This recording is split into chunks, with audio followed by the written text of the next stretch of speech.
evening, Pastor. Thank you, Ayong gabi, Pastor. Pastor. Pastor, niyami karon sa Isabela. Dito po kami ngayon sa Isabela, Pastor, sa mga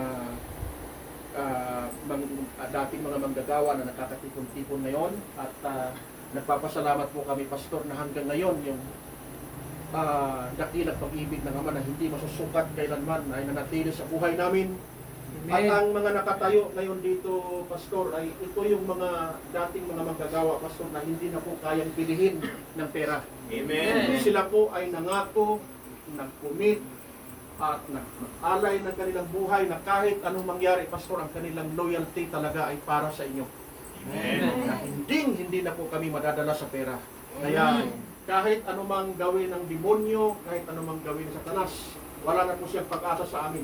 Amen. Ang sa amin ngayon, Pastor, kahit anumang laban mo, Pastor, kahit saan man makakarating, anumang laban ang aming tatahakin ngayon, tatahakin mo, Pastor, kasama niyo po kami. Kami po'y handang magtanggol sa inyo, Pastor. Maraming salamat po at kami po'y nakiisa sa labang ito, Pastor. Hindi ka nakiisa, itong laban mo ay laban naming lahat. Yay! Pastor, nandito rin magsasalita ang ating mga kasamang mga dating maggagawa. Sister Antoinette. Sister Antoinette. Sa salita niya. Naimbag nga rabi, Pastor, siya ni Antoinette, taga San Mateo, Isabela. Agyaman kami, Pastor, kit dito nga gundaway, si kami kit worker, ex-worker, Pastor, ngem, si kami kit adatoy likod mo, depende sa kanyam, kit si kami Amen. kaysa ti anak, babaeng ti natudukan nga anak, Pastor Apollo Sicular, Pastor.